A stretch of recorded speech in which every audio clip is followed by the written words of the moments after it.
Hi everyone. Sorry about the bad lighting. It's kind of a gloomy day outside.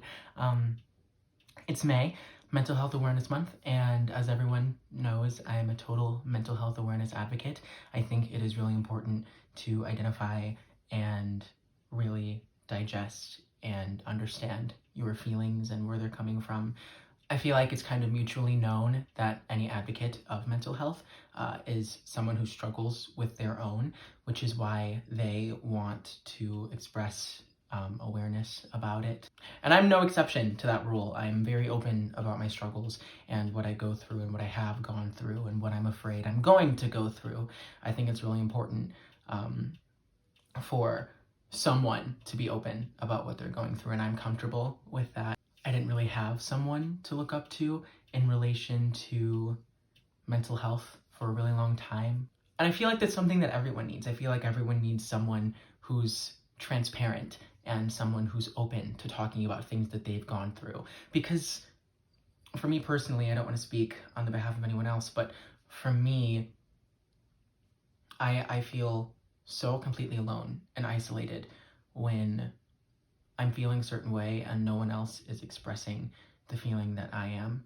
I feel like it's just really important for people to realize that symptoms are universal and that you're not alone and that there's somebody who's hurting in the same way that you are somewhere out there, and they're gonna get through it, and so are you. Today is May 12th, 2020, which means that it has been 2 years since the last time I self-harmed. And that's a really big deal for me. I had been cutting since I was 10 years old, and I cut for 5 years before I chose to stop. And it was the most difficult thing I've ever done. I knew it was something that I didn't want to do to myself anymore. And I cognitively knew that, but my body had relied on it for so long for comfort and to feel something.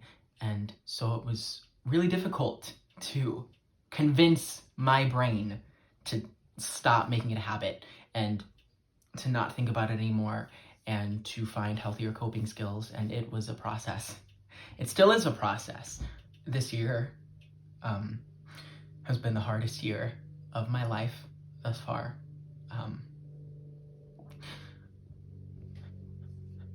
There's been a lot of things that have happened to me that I probably won't feel comfortable talking about in depth with anybody for a really long time. And there have been a lot of nights and a lot of days and a lot of moments that I was convinced that I wouldn't make it. But through the process of communication with adults in my life and friends who care about me deeply, I was able to be provided with medication and therapy and such intimate relationships with the people that I love and care about. And my heart goes out there for anybody who doesn't have those resources. I'll be putting down a lot of hotlines below. And something that I'm always really afraid of when I'm talking about something that I'm feeling or something that I have felt or something that I've gone through or something that I'm going through is that at any point it'll sound disingenuous or as if I am talking down to somebody who has felt the way that I felt or is feeling the way that I felt. And that is never the case.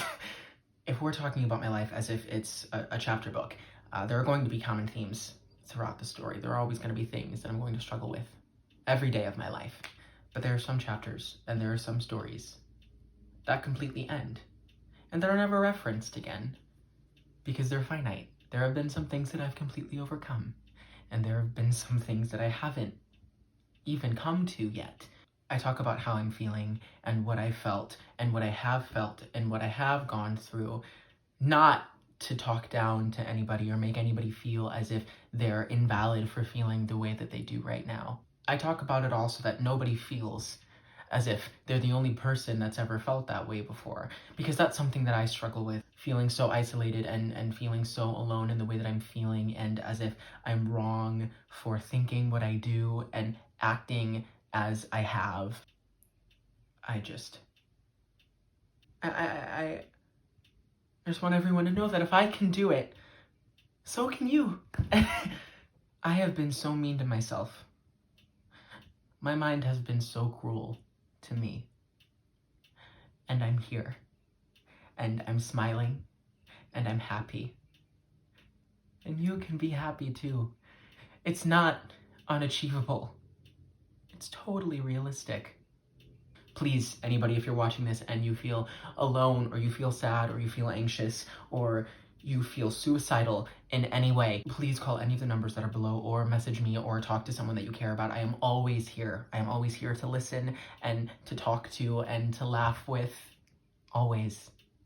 There are things that I feel as if I'll always struggle with. And although maintaining your mental health is very exhausting, it's something that we all need to talk about because it's something that we all have to do. We all have to take care of ourselves. I am so thankful for all of the therapists that I've gone to and the counselors and the social workers and my amazing, beautiful, genuine friends and my fantastic family who have been so supportive throughout everything, and for theater and singing for being such an amazing outlet for me.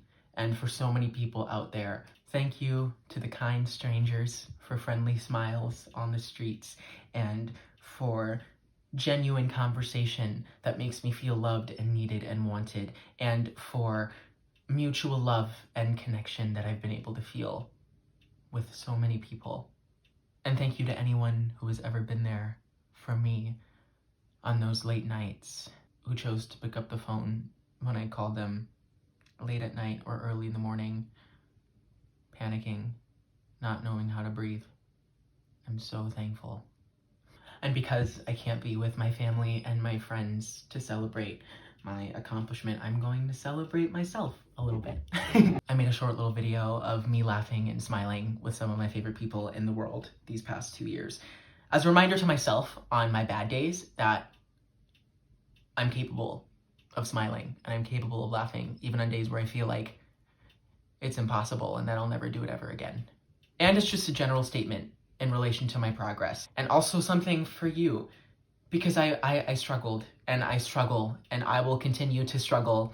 I am on the struggle bus for life. But you're capable of feeling again. And not only capable of feeling, but you're capable of feeling happy emotions. You will not be void of happiness forever. And I just want this video to be a little reminder of that.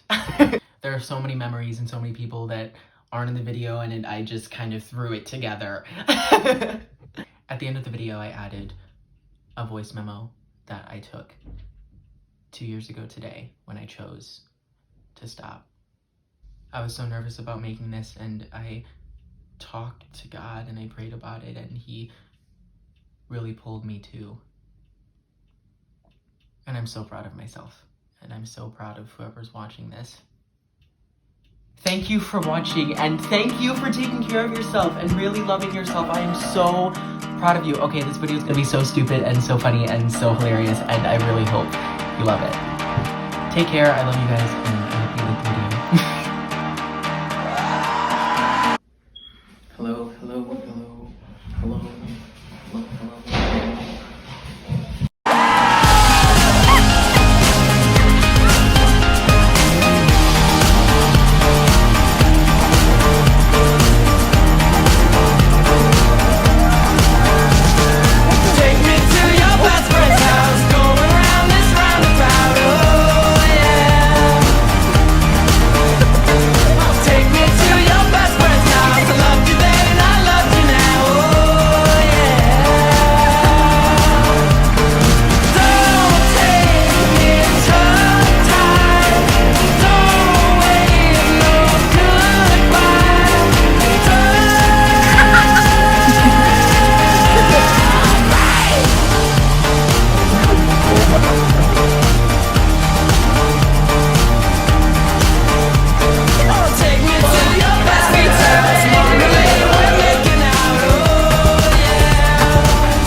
That's when I began to pray. Don't keep me tongue-tied, stay up all night. I'll get real high, slumber party, pillow fight. My eyes on your eyes, I beat a bed up in the sky. My best friend's house tonight, both beats till bedtime. Don't take me tongue-tied. Don't wave no goodbye. Don't take me tongue-tied. Don't kiss me goodnight.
You're fine.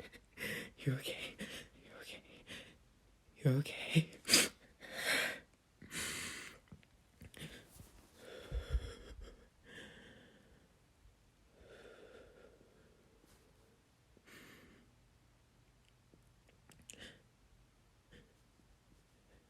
You're okay.